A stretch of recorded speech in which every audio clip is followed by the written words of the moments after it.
നിറഞ്ഞൊഴുകുന്ന Neyyar ഇടതുകര കനാലിലേക്ക് school bus മറിഞ്ഞുണ്ടായ അപകടത്തിൽ 21 കുട്ടികൾ അത്ഭുതകരമായി രക്ഷപ്പെട്ടു. 4 കുട്ടികളെ നാട്ടുകാർ എടുത്തുയർത്തിയത് വെള്ളത്തിനടിയിൽ നിന്ന്. അപകടത്തിൽപ്പെട്ടത് പൂവത്തൂർ LMS LP സ്കൂളിലെ വാഹനം.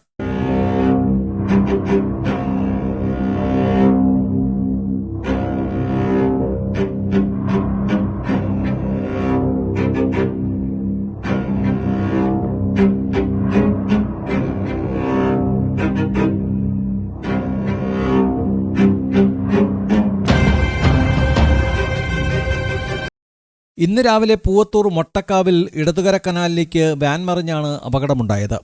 മൊട്ടക്കാവിൽ നിന്ന് 2 കുട്ടികളെ എടുത്ത് മടങ്ങിയ വാനിന്റെ സ്റ്റിയറിംഗ് റാഡ് ഒടിഞ്ഞെന്നാണ് ഡ്രൈവർ പോലീസിനോട് പറഞ്ഞത്. നേരെ കനാലിലേക്ക് പതിച്ച വാനിൽ നിന്ന് കുട്ടികളുടെ നിലവിളി കേട്ട നാട്ടുകാർ സമയോചിതമായി ഇടപെട്ട് കുട്ടികളെ പുറത്തെടുത്തു. 4 കുട്ടികൾ പൂർണ്ണമായും വെള്ളത്തിനടിയിലായിരുന്നു. ഉടനെ തൊട്ടടുത്ത കാരക്കോണം മെഡിക്കൽ കോളേജിലേക്ക് കുട്ടികളെ എത്തിച്ചു. സ്ഥിരമായി കുട്ടികളെ എടുക്കാനെത്തുന്ന വാഹനമാണ് അപകടത്തിൽപ്പെട്ടത്. വാനിന് മാത്രം പോകാൻ കഴിയുന്ന ഇടുങ്ങിയ റോഡിലാണ് അപകടമുണ്ടായത്. കനാലിൽ വെള്ളമുണ്ടായിരുന്നതിനാൽ വീഴ്ചയുടെ ആഘാതം കുറഞ്ഞു. വെള്ളത്തിനടിയിൽപ്പെട്ട ഒരു കുട്ടിയെ ICUവിൽ പ്രവേശിപ്പിച്ചിട്ടുണ്ട്. ഞങ്ങൾ ചാടി ഇറങ്ങി കൊച്ചുങ്ങളെ രക്ഷപ്പെടുത്തി കരയേറ്റി വിട്ടു. എത്ര പിള്ളേരുണ്ടായിരുന്നു?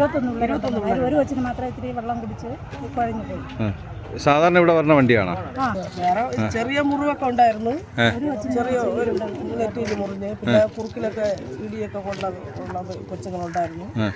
വേറെ കുഴപ്പമൊന്നുമില്ല. അതിൻ്റെ അടിയിലാണ് കിടന്നത്. ചാടി കയറി ഞാൻ വണ്ടിയിലൊക്കെ കയറി ഞാൻ കൊച്ചുങ്ങളൊക്കെ എടുത്ത് രക്ഷപ്പെട്ടു.